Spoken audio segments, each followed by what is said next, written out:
बिस्मिल्लाहिर्रहमानिर्रहीम। अस्सलाम वालेकुम। आज की इस वीडियो में हम बनाएंगे जी इंस्टेंट गाजर का अचार। ये बहुत जल्दी बन जाता है, बहुत जल्दी तैयार हो जाता है। ये सिर्फ 5 से 6 मिनट में आप तैयार कर सकते हैं। इसके लिए आपको ज़्यादा वेट करने की ज़रूरत नहीं है। इसकी सबसे ख़ास बात यह है कि ये बहुत जल्दी तैयार हो जाता है और इसको तैयार करके आप 2 से 3 हफ्ते तक महफूज कर सकते हैं और इस्तेमाल कर सकते हैं। चलें जी, चलते हैं तैयारी की तरफ। तो इसके लिए आपने जो गाजरें हैं उनको वॉश करके और फिर उनको अच्छे तरीके से खुश्क करके कटिंग कर लेना है। इन गाजरों को एक खास किस्म की कटिंग है, जैसे आप फ्रेंच फ्राइज की कटिंग करते हैं इसी तरह इनको भी कटिंग करना है। लेकिन इनके अंदर से ये जो येलो पार्ट है इसको अलग कर देना है, क्योंकि ये जो येलो पार्ट है ये कड़वाहट लाता है अचार में, इस वजह से इसको अलग कर देना है। इसी तरीके से सारी गाजरों की अच्छे तरीके से कटिंग करके इनको एक बर्तन में फैलाकर धूप में 3 से 4 घंटे के लिए रख देना है, ताकि इनका इजाफी सारा पानी खुश्क हो जाए। और इसी तरह हमारा जो गाजर का अचार है वो बिल्कुल परफेक्ट तैयार होगा, क्योंकि गाजरें खुश्क होंगी। अल्हम्दुलिल्लाह गाजरों की अच्छे तरीके से कटिंग हो चुकी है और इनका ये जो येलो पार्ट है वो मैंने अलग कर दिया था, यानी उनको निकाल दिया है, क्योंकि गाजरों के अचार में ये जो पार्ट है ये बिल्कुल भी अच्छा नहीं लगता। अब इन गाजरों को बड़े बर्तन में मैंने फैला दिया है और फैलाने के बाद इनको मैं धूप में रखूंगी 3 से 4 घंटे के लिए, ताकि इनके अंदर से जो पानी है वो बिल्कुल खुश्क हो जाए।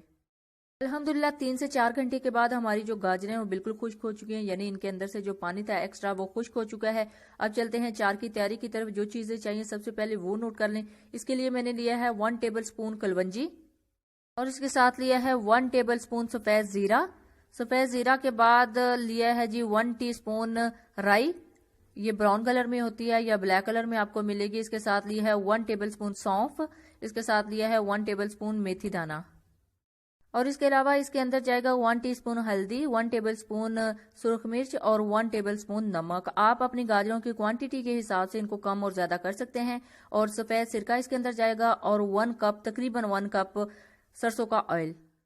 सबसे पहले जो खुश्क मसाला जाता है उनको थोड़ा सा फ्राई कर लेते हैं। 1 मिनट के लिए इनको सबको फ्राई करना है। इसके अंदर सबसे पहले मैंने ऐड किया है ज़ीरा। ज़ीरे को ऐड करने के बाद इसको 1 मिनट के लिए या हाफ मिनट के लिए आपने फ्राई करना है। इसकी खुशबू आनी चाहिए, इसका कलर चेंज नहीं होना चाहिए। ऐसे ही इसकी खुशबू आना स्टार्ट हो जाए आपने इसको निकाल लेना है और दूसरी चीज़ ऐड कर देनी है। जब ये फ्राई हो जाएगा तो इसके बाद जो चीज़ इसके अंदर जाएगी वो सौंफ है। सौंफ को भी 1 मिनट के लिए आपने फ्राई करना है। फ्राई अच्छे तरीके से करना है, इसका कलर चेंज नहीं होना चाहिए, सिर्फ इसकी थोड़ी सी खुशबू चेंज होनी चाहिए। जैसे ही खुशबू आएगी आपने इसको निकाल लेना है। इसके बाद जाएगी इसके अंदर राई। राई को भी फ्राई कर लेना है। जैसे ही आप राई को इसके अंदर डालेंगे तो आपकी जो राई है इसका कलर थोड़ा चेंज होना स्टार्ट हो जाएगा। जैसे ही इसका कलर टर्न होगा आपने इसको भी निकाल लेना है। अब अगला जो प्रोसीजर है, इन सब चीज़ों को 1 बाय 1 करके एक खूंडी में डाल के थोड़ा थोड़ा बारीक पीस लेना है। ज़्यादा बारीक नहीं करना, दरदरा सा इनको पीसना है। सबसे पहले मैंने ली है सौंफ। सौंफ के अंदर 1 बाय 1 करके सारी चीज़ें ऐड करूंगी और सारी चीज़ें ऐड करने के बाद इनको बारीक पीस लूंगी। अब सारी चीज़ों को ऐड करने के बाद 1 से 2 मिनट के लिए इनको थोड़ा सा पीस लेना है। ज़्यादा बारीक नहीं करना, इनको थोड़ा सा दरदरा ही पीसना है, यानी इनको थोड़ा मोटा ही रखना है।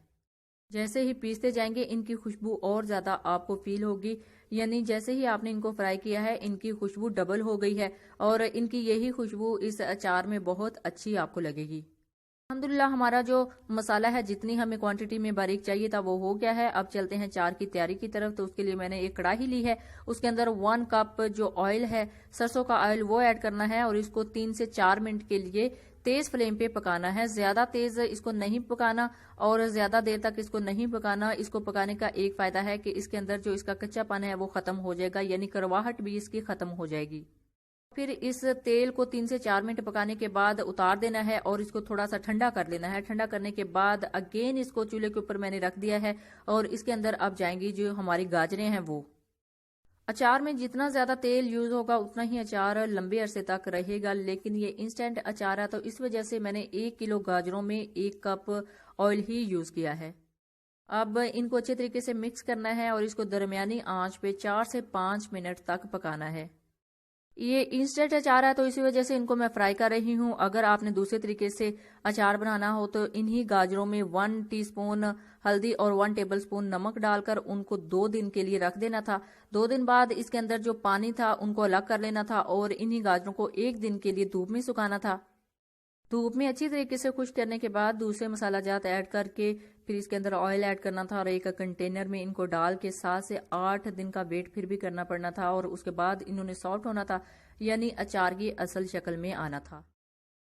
3 से 4 मिनट इनको पकाने के बाद इसके अंदर मसाला जात ऐड करेंगे। सबसे पहले मैंने हल्दी, मिर्चें और नमक ऐड किया है, इनको मिक्स करना है। मिक्स करने के बाद दूसरे मसाला जात 1 बाय 1 करके इसके अंदर ऐड करेंगे। नमक, हल्दी और सुर्ख मिर्च ऐड करने के बाद 30 से 40 सेकंड के लिए इनको अच्छे से मिक्स करना है ताकि पूरे चार में जो इसका टेस्ट है वो अच्छे से डेवलप हो जाए। इसके बाद दूसरे मसाला जात ऐड करेंगे 1 बाय 1 करके। ये जो सबसे पहले मैंने इसको फ्राई करके और पीस के रखा था वो ऐड करूंगी। ये देखें, इसके अंदर से जो थोड़ा थोड़ा मोटा मैंने इसको दरदरा पीसा था वो भी नजर आ रहा है। ऐड करने के बाद अच्छे से मिक्स करेंगे और आप देखेंगे कि इसकी खुशबू आना स्टार्ट हो जाएगी, यानी जिस तरह की अचार की खुशबू होती है बहुत अच्छी इन मसाला जात को ऐड करते ही आना स्टार्ट हो जाएगी इसके अंदर। उसके बाद मेथी दाना और कलवंजी ऐड करेंगे।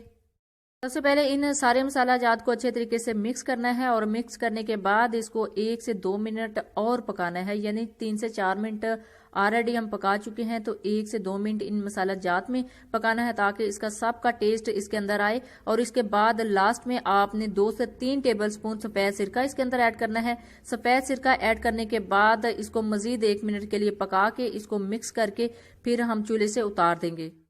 अल्हम्दुलिल्लाह हमारा अचार जो है बिल्कुल परफेक्ट तैयार हो गया है। इसी शेप में इसको रखना है, इससे ज़्यादा इसको नहीं पकाना, क्योंकि अगर ज़्यादा पकाएंगे तो वो बहुत जल्दी मिक्स हो जाएगा। हमने इसको इसी शेप में रखना है और अब इसको करेंगे जी डिश आउट। डिश आउट करने के बाद इसको थोड़ा सा ठंडा करेंगे और एक जार में भर के रख लेंगे और 3 से 4 हफ्ते तक आप इजीली इसको इस्तेमाल कर सकते हैं। ਹੁਣ मैं अचार की रेसिपी ਨੂੰ ਪੰਜਾਬੀ ਚ ਦੱਸਦੇ ਹਾਂ। ਤੇ ਇਹਦੇ ਵਾਸਤੇ मैं 1 किलो ਗਾਜਰਾਂ ਲਈਆਂ ਸਨ, ਉਹਨਾਂ ਨੂੰ ਕਟਿੰਗ ਕਰਕੇ ਵਾਸ਼ ਕਰਕੇ ਧੂਪ ਵਿੱਚ 2 ਤੋਂ 3 ਘੰਟੇ ਵਾਸਤੇ ਸੁਕਾ ਲਿਆ ਸੀ, ਯਾਨੀ ਖੁਸ਼ਕ ਕਰ ਲਿਆ ਸੀ ਉਹਨਾਂ ਦਾ ਪਾਣੀ ਸਾਰਾ ਦਾ ਸਾਰਾ। ਫਿਰ ਸਾਰੇ ਮਸਾਲਾ ਜਾਤ ਨੂੰ ਫਰਾਈ ਕਰਕੇ ਥੋੜਾ ਸਾਰਾ ਉਹਨਾਂ ਨੂੰ ਬਾਰੀਕ ਥੋੜਾ ਸਾਰਾ ਪੀਸ ਲਿਆ ਸੀ। ਉਸ ਤੋਂ ਬਾਅਦ ਆਇਲ ਨੂੰ ਚੁੱਲ੍ਹੇ ਤੇ ਰੱਖਿਆ ਸੀ ਤੇ 4 ਤੋਂ 5 ਮਿੰਟ ਪਕਾ ਕੇ ਉਹਦਾ ਕੱਚਾਪਨ ਖਤਮ ਕਰਕੇ ਉਤਾਰ ਲਿਆ ਸੀ। तेल ਨੂੰ थोड़ा ठंडा किया। उस तो बाद दोबारा चूल्हे ते रखिया ते सारियां चीज़ां कट्ठियां ऐड करके इन्हां नूं 4 ਤੋਂ 5 मिनट पका के इहदे च सिरका ऐड करके इहनूं डिश आउट कर लिया।